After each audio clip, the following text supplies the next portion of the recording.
Chapitre 17. Le pêcheur. À quelques lieues du château d'Arbogad, il se trouva sur le bord d'une petite rivière, toujours déplorant sa destinée, et se regardait comme le modèle du malheur. Il vit un pêcheur couché sur la rive, tenant à peine d'une main languissante son filet, qu'il semblait abandonner et levant les yeux vers le ciel. « Je suis certainement le plus malheureux de tous les hommes, disait le pêcheur. J'ai été, de l'aveu de tout le monde, le plus célèbre marchand de fromage à la crème dans Babylone, et j'ai été ruiné. J'avais la plus jolie femme qu'homme put posséder, et j'en ai été trahi. Il me restait une chétive maison, je l'ai vue pillée et détruite. Réfugié dans une cabane, je n'ai de ressources que ma pêche, et je ne prends pas un poisson. Oh, mon filet, je ne te jetterai plus dans l'eau, c'est à moi de m'y jeter. » En disant ces mots, il se lève et s'avance dans l'attitude d'un homme qui allait se précipiter et finir sa vie. « Eh quoi ?» se dit Zadig à lui-même, « il y a donc des hommes aussi malheureux que moi ?»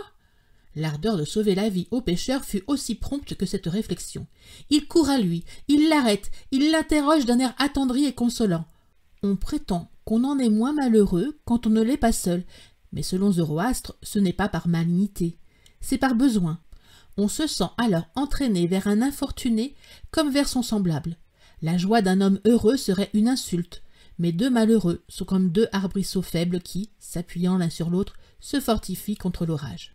« Pourquoi succombez-vous à vos malheurs » dit Zadig au pêcheur. « C'est, répondit-il, parce que je n'y vois pas de ressources. J'ai été le plus considéré du village de Derlbach, auprès de Babylone, et je faisais avec l'aide de ma femme les meilleurs fromages à la crème de l'Empire. La reine Astarté et le fameux ministre Zadig les aimaient passionnément. J'avais fourni à leur maison 600 fromages. J'allais un jour à la ville pour être payé. J'appris en arrivant dans Babylone que la reine et Zadig avaient disparu. Je courus chez le seigneur Zadig, que je n'avais jamais vu. Je trouvai les archers du grand Desterham qui, munis d'un papier royal, pillaient sa maison loyalement et avec ordre. Je volai aux cuisines de la reine. Quelques-uns des seigneurs de la bouche me dirent qu'elle était morte. D'autres dirent qu'elle était en prison. D'autres prétendirent qu'elle avait pris la fuite. Mais tous m'assurèrent qu'on ne me payerait point mes fromages. J'allai avec ma femme chez le seigneur Orcan, qui était une de mes pratiques. Nous lui demandâmes sa protection dans notre disgrâce. Il l'accorda à ma femme et me la refusa. Elle était plus blanche que ces fromages à la crème qui commencèrent mon malheur, et l'éclat de la pourpre de Tyr n'était pas plus brillant que l'incarnate qui animait cette blancheur. C'est ce qui fit qu'Orcan la retint et me chassa de sa maison. J'écrivis à ma chère femme la lettre d'un désespéré. Elle dit au porteur: « Ah ah, oui, je sais quel est l'homme qui m'écrit, j'en ai entendu parler. On dit qu'il fait des fromages à la crème excellents. Qu'on m'en apporte et qu'on les lui paye. » Dans mon malheur, je voulus m'adresser à la justice. Il me restait 6 onces d'or. Il fallut en donner 2 onces à l'homme de loi que je consultais, 2 au procureur qui entreprit mon affaire, 2 au secrétaire du premier juge. Quand tout cela fut fait, mon procès n'était pas encore commencé et j'avais déjà dépensé plus d'argent que mes fromages et ma femme ne valaient. Je retournai à mon village dans l'intention de vendre ma maison pour avoir ma femme. Mais ma maison valait bien 60 onces d'or, mais on me voyait pauvre et pressé de vendre. Le premier à qui je m'adressais m'en offrit 30 onces, le second 20 et le troisième 10. J'étais prêt enfin de conclure, tant j'étais aveuglé, lorsqu'un prince d'Hyrcanie vint à Babylone et ravagea tout sur son passage. Ma maison fut d'abord saccagée et ensuite brûlée.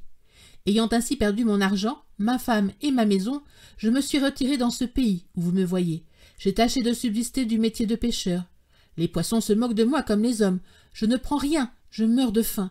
Et sans vous, auguste consolateur, j'allais mourir dans la rivière. » Le pêcheur ne fit point ce récit tout de suite, car à tout moment Zadig, ému et transporté, lui disait: « Quoi? Vous ne savez rien de la destinée de la reine ?»« Non, seigneur, répondait le pêcheur, mais je sais que la reine et Zadig ne m'ont point payé mes fromages à la crème, qu'on a pris ma femme et que je suis au désespoir. »« Je me flatte, dit Zadig, que vous ne perdrez pas tout votre argent. J'ai entendu parler de ce Zadig. Il est honnête homme, et s'il retourne à Babylone, comme il l'espère, il vous donnera plus qu'il ne vous doit. Mais pour votre femme, qui n'est pas si honnête, je vous conseille de ne pas chercher à la reprendre.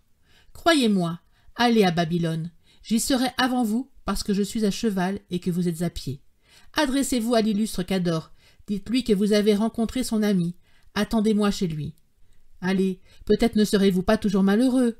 Ô puissant Rosmad, continua-t-il, vous vous servez de moi pour consoler cet homme. De qui vous servirez-vous pour me consoler?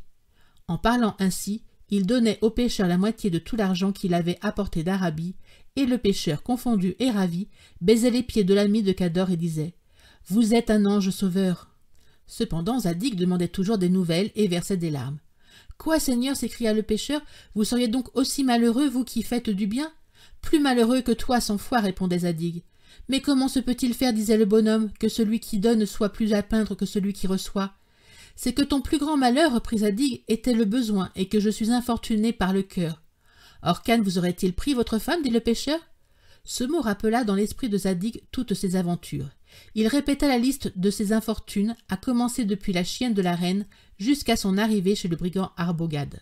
« Ah, dit-il au pêcheur, Orcane mérite d'être puni, mais d'ordinaire ce sont ces gens-là qui sont les favoris de la destinée.